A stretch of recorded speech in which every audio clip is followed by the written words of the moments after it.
Hey guys, how's it going? I just picked up this faulty Xbox off eBay. It was $10, so you know that's not too bad. The guy reckons that the disc tray doesn't open and it doesn't read discs or DVDs. So it's all plugged in, ready to go. I'm going to turn it on and see exactly what's wrong with it. So just give me a sec. Just turn it on. Alright, so it turns on alright. That's good. And it loads alright, seemingly. Alright, so that seems alright. Next thing to check is that the disc tray, or see exactly what's wrong. Alright, there we go. So the disc tray is sticking, and that's pretty common.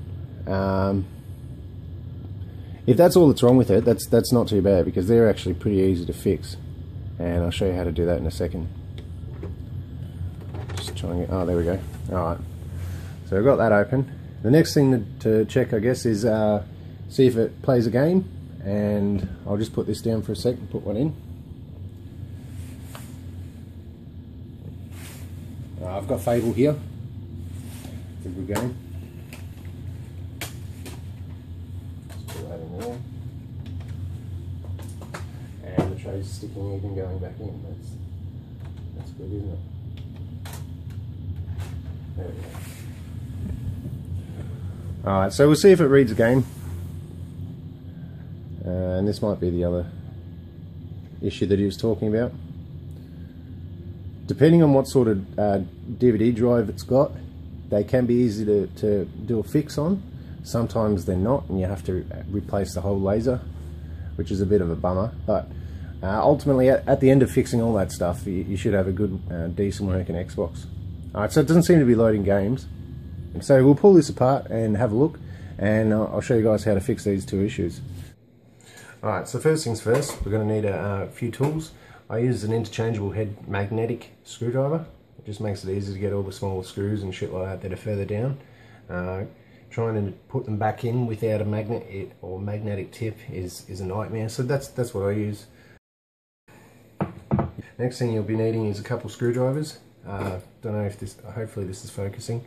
But that's you'll need a Phillips PH0 size PH0, a Phillips PH00, which is that one, and just any flathead, but you know that's what I use. So flathead screwdriver, or for Americans, I think you guys call them slotted and star or whatever. But yeah, same thing. Alright, so the last thing you're going to need is a pair of stub nose pliers. Alright, so next thing you're going to need, depending on what your issues are, is a couple replacement parts. Now that's the drive belt from the disc drive, and obviously the motor spins that, and that witchcraft happens and the drive opens. But over time these stretch and suddenly don't get enough tension onto the wheels. So you know it's most probably going to be the case that you're going to have to replace that. Now if you can't get another one of them, you might be able to buy them from like Dick Smith or Clark Rubber or something like that. I'm not really certain where to get them from. I know you can get them off eBay. Basically, you can get everything off eBay, but for retail and you know getting it then and there, it'll just have to be something that you suss out. But if you can't be bothered, or if you think that it's going to be too much of a hassle to get one of these, just use an elastic band like I have in mine. I got this for like $1 or something. Fucking I don't know. And because it's an elastic band, it's not a drive belt. These are actually a lot more rigid than what an elastic band is. You want to use something smaller like that, so that when it stretches the distance that this would cover normally, it's going to have more tension on the wheels or on the pulley. So that's what I use anyway. Now it could be other things that are causing the drive not to open, but we'll cover that as well. I'll show you when we get to it anyway. Alright, so I guess we'll get started and get this thing open. Now, like I said, I've already done this before. That's why you can see the screws here. You've got to undo, to actually open the case, you've got to undo 6 screws from the base, and the first 2 are here. Under these, they'll be under the labels. It used to be that if you cut into these labels, you voided your warranty, but because these things are like 10, 12 years old now, I don't think that's going to be too much of an issue for many people. So anyway, you can either peel your sticker labels back, or get to the screws any way you can. And the other 4 are under these rubber feet here. So I'll pull them off and get them open, and we'll jump to the next bit. One thing I forgot to mention at the start was you're going to need a couple Torx tips.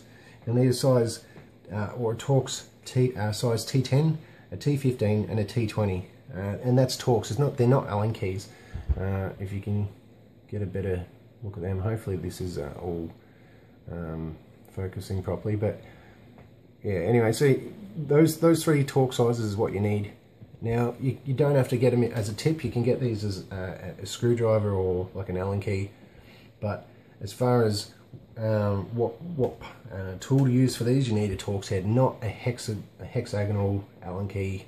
It's just these things, especially the screws inside, being the fact that they're so hard to come by, you don't want to strip them, so you want to use the right tools to undo them and to remove them. But yeah, so to start off with, to get these out, you're going to need the T20, so I'll start on that.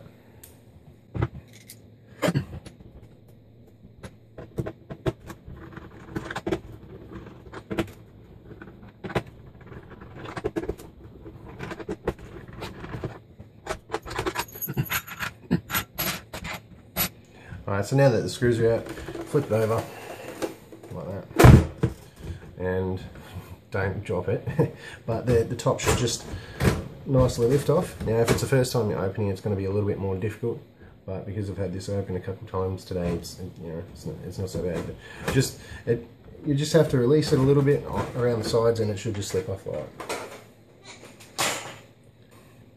Alright, so next thing you want to do is move this cable back and locate your screws, and they're, I think, T10 Torx tips that you're going to need. Just check that.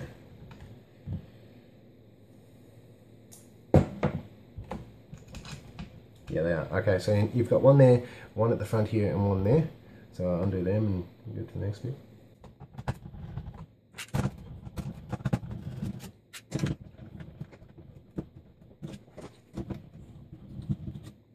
Alright, once that's out, the next thing you want to do is firstly move this cable out of the way, the power cable for your hard drive.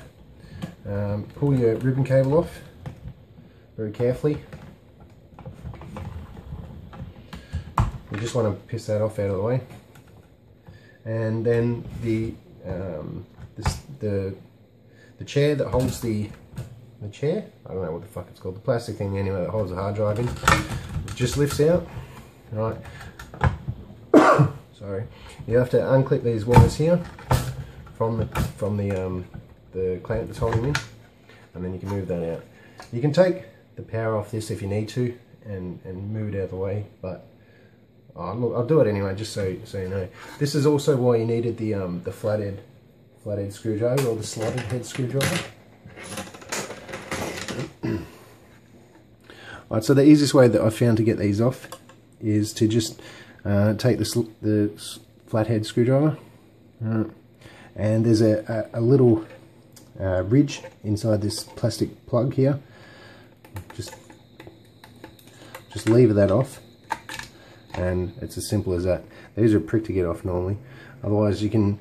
Another alternative, if you need to take this out for any reason anyway, is to just undo the screws on the sides of the chair, and I'm pretty sure that they're Torx 15. You undo them. That's actually what you needed the Torx 15 for. So anyway, but yeah, you just undo them and then you can just pull it off. So don't pull any of these power plugs out by the cables. Try and pull all of them out by the actual plastic plug. It's just a lot safer. You're not loosening the cables in the plug, and you're not going to short any connections or stuff like that. So always try and pull them out by the plastic. So just put that aside. Alright, so next thing you want to do is pull the disk drive out, and that is just sitting in there as well. So you just lift that up, lift the chair up, which is what it's sitting on, if that's what it's fucking called. Pull the ribbon cable out, just very carefully, and then you've got a power cable at the back here.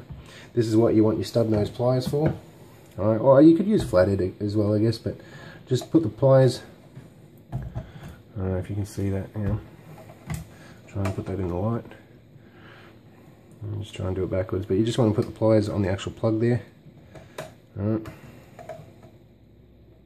just very, very carefully, just take that off like that.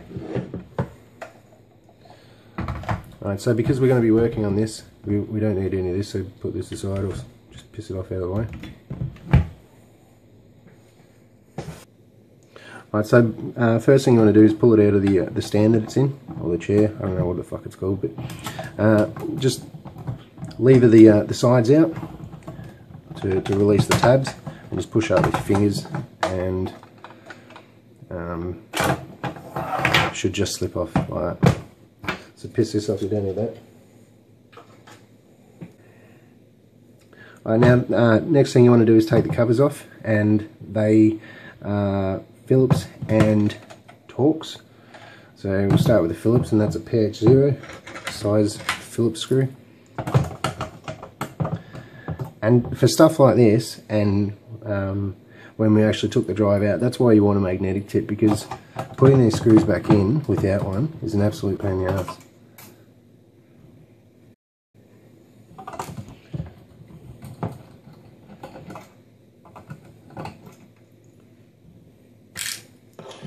Alright, so once the screws are out, you just want to take the cover off, and that's just a matter of pushing these two tabs in here, alright, and lifting the cover up, and then slide it out.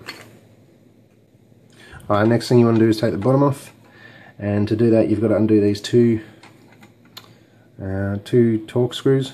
There's T10, so I'll do that.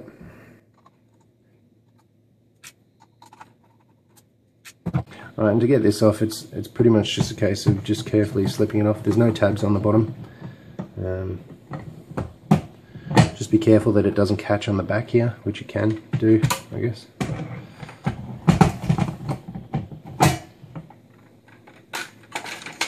Alright, I'll just put that somewhere. Alright, so next thing you want to do after you've got all that stuff off is take the disc tray out. Now, different models of Xbox that come out after the original had different disc drives. Don't stress too much if yours doesn't look exactly like this one. Fact is that all disc drives are relatively the same.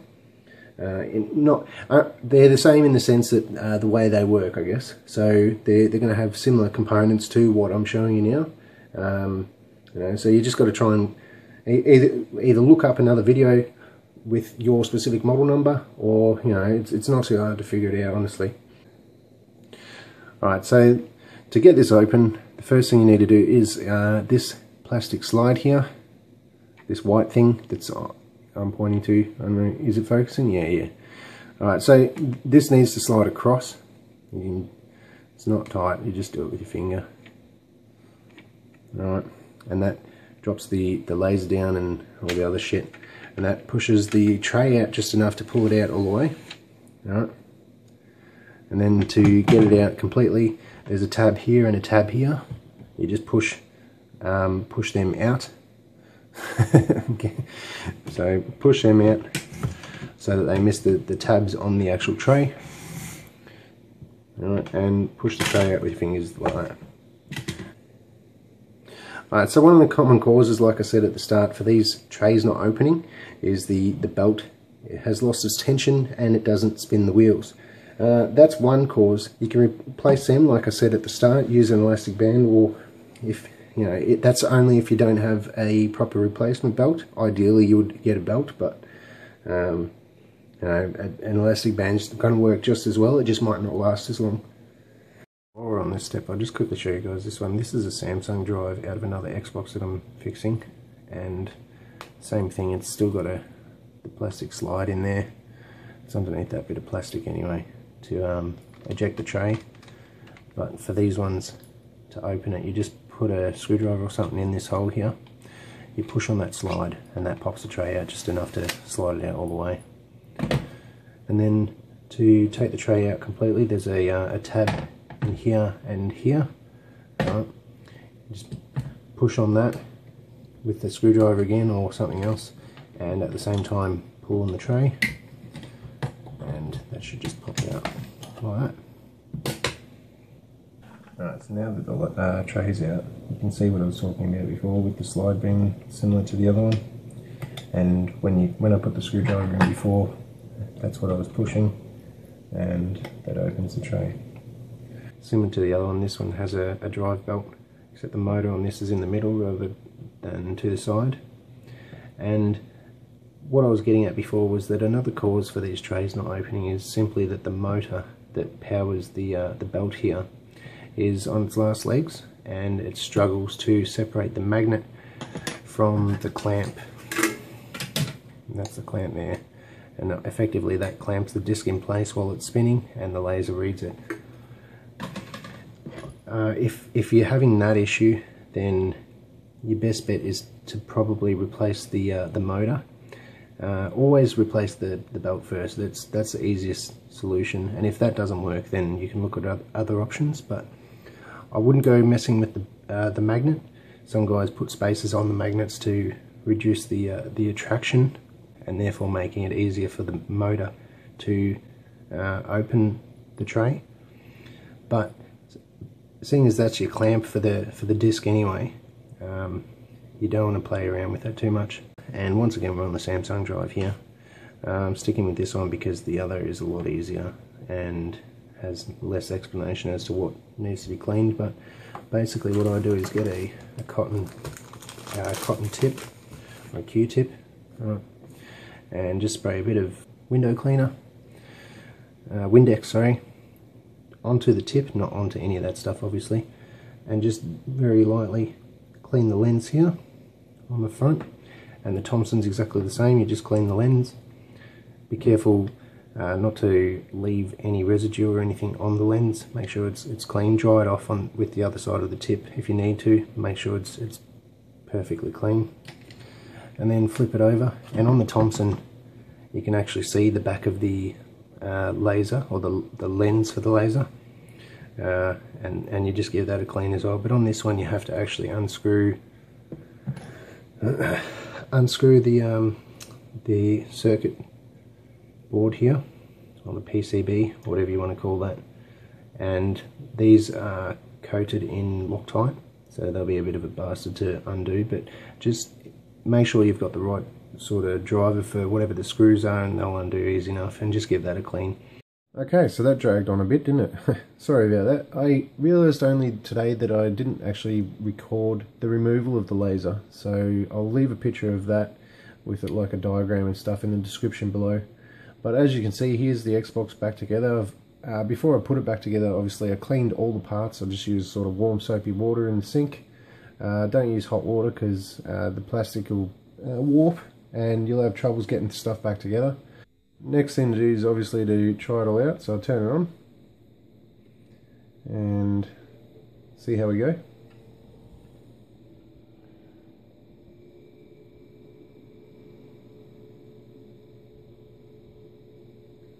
Alright, so we'll check the tray. No we won't. Bloody clock. I just pissed this off.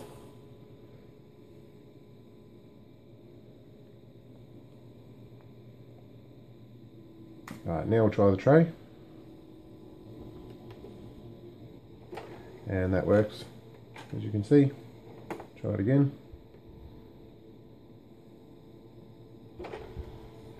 Yep.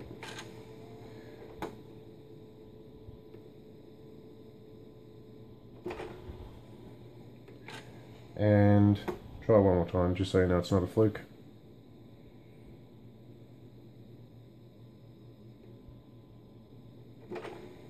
Alright, so that works. Now I've got a game here, we'll try a game out. I've got Fable here. As you can see, this is the game that didn't work before. So this will be a real test to see if it's done any good or not. Just give me a second, I'll put this in.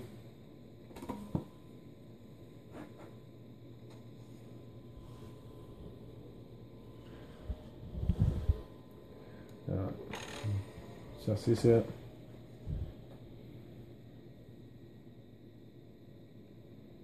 And should work. Ah, there we go. Alright. Now I wouldn't even get to that before, so that's brilliant. I'm happy with that. And as you can see, it's loaded fine. I don't have a controller anywhere near me at the moment, so I can't show you any gameplay, but it wouldn't get to this point if it wasn't working. So hopefully this has been helpful. I've tried to include as much info as I can, but if I have missed anything, don't hesitate to leave a message in the comments and I'll try and get back to you as soon as I can. I've got other consoles and stuff like that on the go, other things that I'm fixing, so if you're interested in that, subscribe to the channel or like the page, whatever, and I'll see you guys then. Alright, bye.